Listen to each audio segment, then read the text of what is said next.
Welcome to another video. This is the RPG Lore Master, and I'm coming back to you with an adventure that is really near and dear to my heart. It's Night's Dark Terror.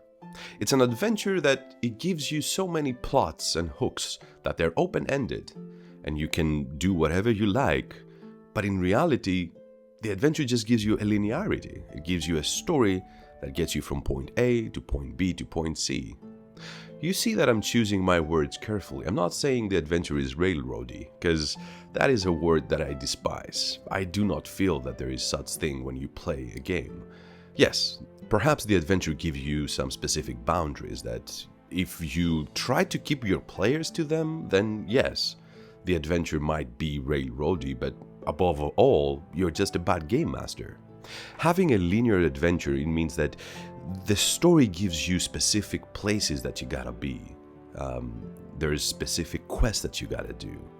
But how I see it, it's definitely not like that. You have the opportunity to make hard choices. Now, if you stick to the plan and you go from A to B to C, it's up to the players. If the players ignore B and go straight to C, why not? If altogether you're just gonna ignore all of the points and do your own thing, it is, again, acceptable in my eyes. The players dictate how the stories go.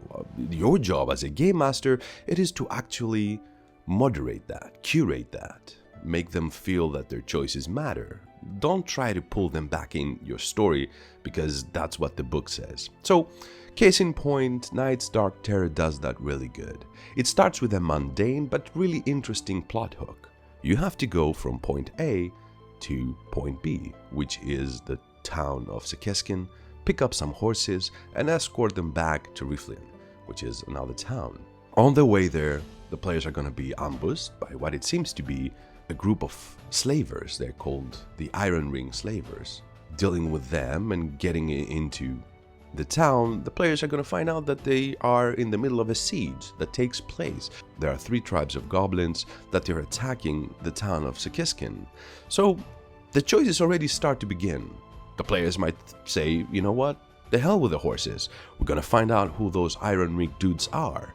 We're going to go after them. Why did they ambush us? We hate them. Or they're just going to move on and go to the town. They see the actual siege take place. Again, more choices. Do we help the people in the town? Do we ignore them? Just get away from them? It's not our fight.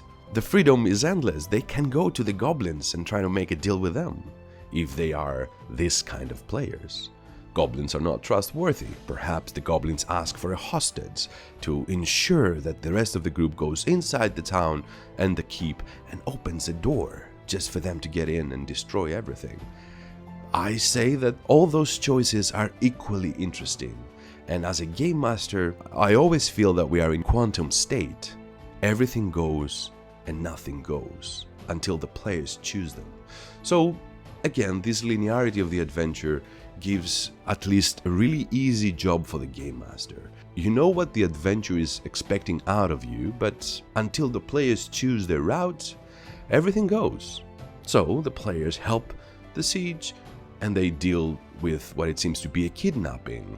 The goblins have kidnapped the actual person that gave them the initial quest, it happens to be.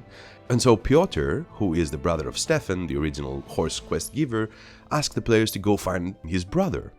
To do so, the players find out that they have to discover where the goblins are. There are multiple ways of doing that. Just exploration. The map is beautiful, it has many small towns around, and the players, if they go investigate, they will find out that the goblins have raided all of them. And they have to pick up the tracks, they have to find clues. They can find a weird elven tribe that asks for their help. There is an island that seems to be cursed, and some damn pixies have stolen a statue of those. Go help me out. Will they? Won't they? It's up to the players. Fun encounter with an island in a lake that has a cursed mirror that makes everyone chaotic, and the players go and destroy the mirror. The pixies are freed of their enchantment, probably giving more information to them. There's a mine with dwarves and gnomes that they're being kidnapped and gone missing in the night. Do you want to help them? It's up to you. Perhaps you gain something out of it, perhaps not. Eventually, the players will start collecting those little dots from those open hooked exploration points, and they find the location of the goblins. They see that actually in there are some prisoners that know about Stefan. He has been taken by some weird wizard in yellow into forgotten ruins of Zitaka. Now they have to decide, does my time worth it to go out and seek this man? Do we stick around and clear this area? Perhaps try to make a name of our own, or build a castle of our own, or take one of those destroyed villages and make it our starting points? Yeah, most of the groups, I would say, they would be interested in following the main quest. Doing so, they will find themselves in the abandoned ruins of Zitaka, with the wizard Golthar being in an invisible room interrogating Stefan. When he is approached by the players, he just releases a minotaur, and generally the players will find out what this is all about. There is a magical needle and a weave that they will find on the room nearby, and when you put it close into a tapestry, the need is magically starting to weave what it seems to be the route into a hidden treasure, towards the ancient civilization of Hutakans that have unimaginable treasures and riches. Well, the players realize that this magical tapestry is actually on Sukiskin, the town that has been sheathed. And so, taking back Stefan, they decide, if they want to follow up that treasure map. Linearity, do they want to do that? Is it railroad to give your players a map and tell them there is a treasure at the end? I strongly disagree. It is again one open plot hook. Will they take it? Probably. Are they going to find something else interesting in the way? Probably enough. It's up to you to create open-ended plots. The hooks should be there, and if they choose to follow one of those, just go with it.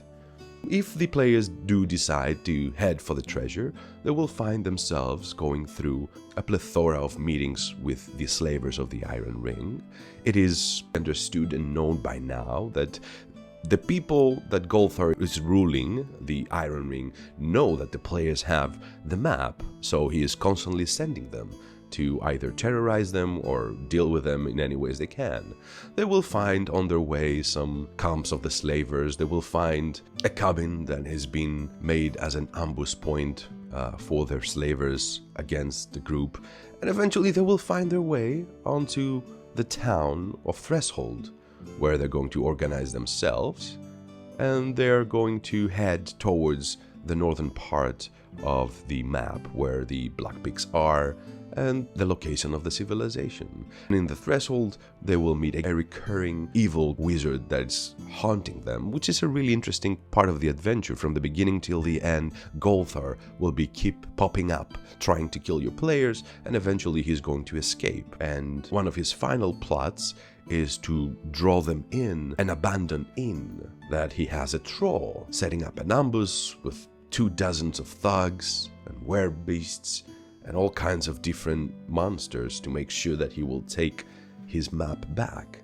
If the players can deal with that, or they can gather more information to reveal the ambush before it takes place, they will head into their final point, Point C, the actual ancient temple of Hutakans, that they reach and they find that gnolls are actually infesting the area. The gnolls are really mad that the humans are getting into their way, and there's an attempt to swarm them. There's multiple bands of gnolls that they're gathering in the effort to attack and kill your players.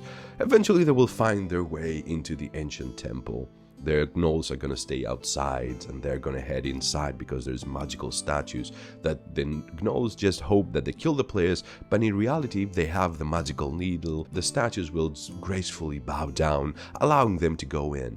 On the final chapter of the adventure, the players will find themselves between two tribes, the Hutakans and the Trolladars, both of them trying to gain access onto the temple that have been lost due to the attack of the Trolladars to the Hutakans. The Hutakans have some priests that perform some rituals that keep the beasts and undead of the area at check. And now that they're gone outside of the temple, Those beasts are all roaming free, causing havoc and blocking everyone from getting into the vault of the temples. So the players, they have the freedom to choose. Would they follow one of the tribes? Would they ignore both of them? Would they try a more infiltrating kind of a way? It's free for all, and that's the fun part again of open plot hooks. If they choose the Hutakans, they will have to go find a book that has the performing rights to send the undead back into their resting place. If they go with the Traladars, they have to go into a faraway area and gather some water to replenish the bowls of the temple.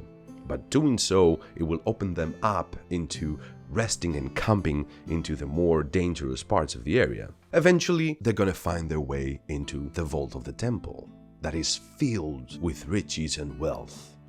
There's thousands of gold pieces and artifacts and magical items, and the players will have to deal with the whole situation. Now, both of the tribes, they don't need the players anymore, and they're going to turn against them. They're going to try to assassinate them, perhaps poison them, or straight out attack them. How the players are going to deal with that is a mystery until it takes place. And even if they successfully deal with everything and they clear the place and they have the riches, they have to deal with the gnolls that they are outside. There's 30, 40 of them, and they have to find a way to take the riches back out. How they're going to do that? It's up to them. Having open plot lines into an adventure is the beauty of the game. Being open to your choices of your players is the obligation of the game master. Do not get stuck on what the book says or what the story is. Throw the plot lines all over the place. Create a sandbox, even if the adventure on its own seems to be linear. It's not that hard. And that is the beauty of this adventure. It's really simple. Escort the horses, find a siege, participate in finding the kidnapped brother, and eventually locating the secret treasury of the Hutakans. But all that will create so many more plot lines that you can actually create a campaign out of that. Perhaps Golthar will never be killed. He is going to be the arch enemy of your players. He is constantly will be coming back to try to get his hands on this treasure. Perhaps they have to make a deal with the gnolls, or have to deal with them on a weird, different way. They have to recruit an army. They have to perhaps build a new town. Now they have the money, if they can take them out, to establish themselves as new owners of a location. And they have to deal with all the problems that the Iron Ring slavers are causing in the area. All these future plots that are going to take place are the ones that this game is so beautiful. Even you, the game master, that you are the director of the whole story that takes place, you have no idea where the story will take you, if only you are open to the choices of your players. This was the RPG Lore Master. Thank you for being here, and welcome to my table filled with ancient civilizations and cursed riches.